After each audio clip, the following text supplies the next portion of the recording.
Continuación de la carta de San Pablo a los Gálatas. Pues ya estáis enterados de mi conducta anterior en el judaísmo, cuán encarnizadamente perseguía la Iglesia de Dios y la devastaba, y cómo sobrepasaba en el judaísmo a muchos de mis compatriotas contemporáneos, superándoles en el celo por las tradiciones de mis padres. Mas cuando aquel que me separó desde el seno de mi madre y me llamó por su gracia, tuvo a bien revelar en mí a su Hijo, para que le anunciase entre los gentiles al punto, sin pedir consejo ni a la carne ni a la sangre, sin subir a Jerusalén, donde los apóstoles anteriores a mí me fui a Arabia, de donde nuevamente volví a Damasco. Luego, de allí a 3 años, subí a Jerusalén para conocer a Cefas y permanecí 15 días en su compañía, y no vi a ningún otro apóstol, y sí a Santiago, el hermano del Señor. Y en lo que os escribo, Dios me es testigo de que no miento. Luego me fui a las regiones de Siria y Cilicia, pero personalmente no me conocía en las iglesias de Judea, que están en Cristo. Solamente habían oído decir, el que antes nos perseguía ahora anuncia la buena nueva de la fe que entonces quería destruir. Y glorificaban a Dios a causa de mí. San Pablo relata en esta carta su propia historia, que ya conocemos también por los Hechos de los Apóstoles.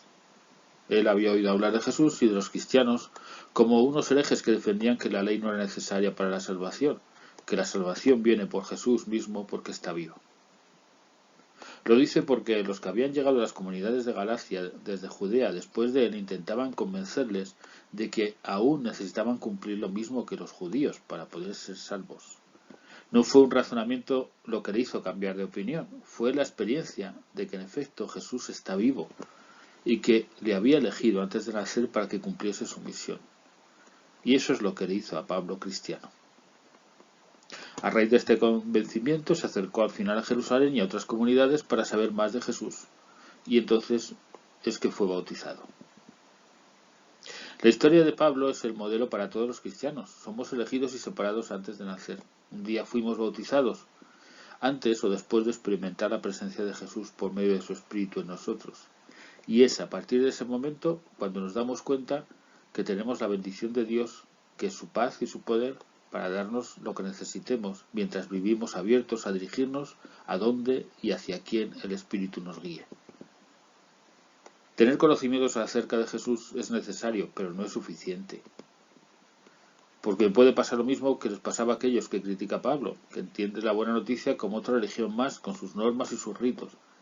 Mientras de lo que se trata aquí en realidad es de encontrarse con Jesús, caminar con Él, que camina con nosotros, en todo lo que nos acontece cada día.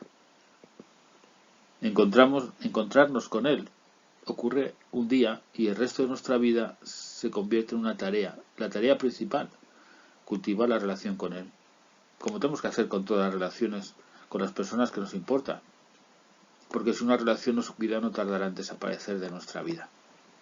San Pablo nos cuenta cómo lo hacía él, que coincide con lo que todas las generaciones de cristianos posteriores a él nos han transmitido. La oración continua y la celebración con los hermanos serán los pilares que permitirán que nuestra vida se convierta en una maravillosa aventura, literalmente sin fin.